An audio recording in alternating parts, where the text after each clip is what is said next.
Като човек от провинцията идва в София, за мен най-трудното нещо беше това да пресичам на пешеходна пътека. Там, където няма светофар. Аз не бях подготвен. Бъдем в София, всички бързат. Аз не знам за къде бързат. Аз не знам къде отивам. Така че още не съм наясно. Те бързат и аз бързам, когато се прикачват някъде, аз се прикачвам. Трябва да вървим. И не мога да пресичам на пешеходна пътека. Никой не спира за мен. Те шофьорите не знаят. Е, готова. Той не знае къде отива. Въобще няма намалям. Никакъв респект. И аз стоя така веднъж на една пешеходна пътека, стоя 40 минути. Стоя, чакам да пресека и от други край гледам, стои една бабичка.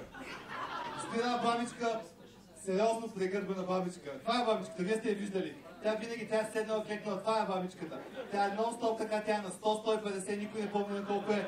И тя не знае на колко е. Тя помни, че е родена по Дюлево време. Няма значение кое е било това.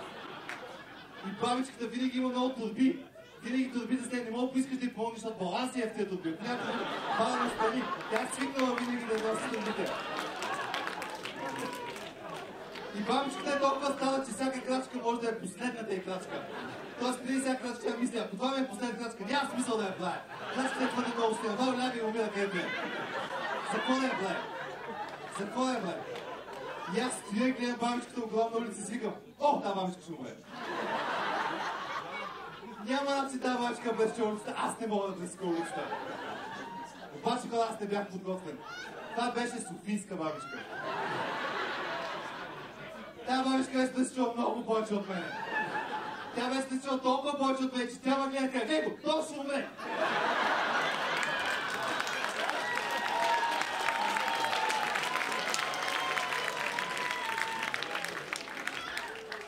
Тя даже не ме вижда целия. Тя ме вижда от кръста надолу, разбирате ли?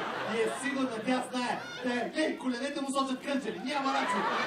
Няма начин. Обаче аз не го знах това. Аз чакам бабичката да вие какво ще стане. И бабичката, софийска бабичка стои на улицата, дебне и чака и веднага спряха колите, бабичката така.